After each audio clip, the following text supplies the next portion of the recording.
Donc continuons à parler donc du vav achibour, la conjonction de coordination en hébreu, le et. Donc on a vu bien sûr précédemment plusieurs cas de ponctuation du vav. Aujourd'hui nous allons voir la ponctuation kamatz, du vav achibour avec le kamatz. Donc dans quel cas le vav achibour est-il ponctué d'un kamatz?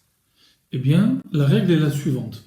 Lorsque deux petits mots, se suivent et que le deuxième a l'accent tonique sur l'avant-dernière syllabe, ce qu'on appelle en hébreu il est miléel, alors dans ce cas-là, eh bien, on utilisera la ponctuation du vav achibour avec le kamatz, va.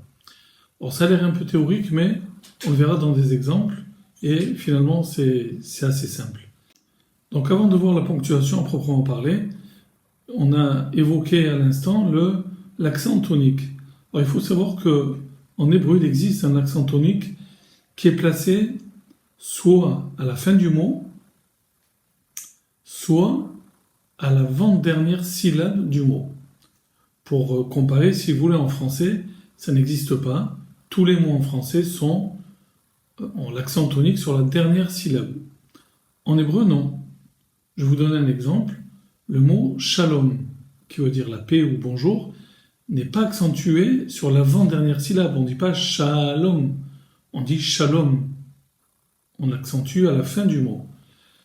Également pour dire leitraot, en hébreu qui veut dire au revoir, on ne dit pas leitraot, non, on dit leitraot. Donc ce mot s'accentue sur la dernière syllabe. Alors pour désigner ces deux accents toniques, eh bien on utilise des mots en araméen. Ils sont araméens, c'est pas de l'hébreu. Donc un c'est miléel, miléel qui veut dire milma'ala, vers le haut. C'est un mot en araméen, miléel. Et pour désigner l'accent tonique vers le bas, la dernière syllabe, on emploie le mot milera, qui est un mot araméen et qui signifie en hébreu « millemata » vers le bas. Donc c'était une petite parenthèse, si vous voulez, sur l'accent tonique.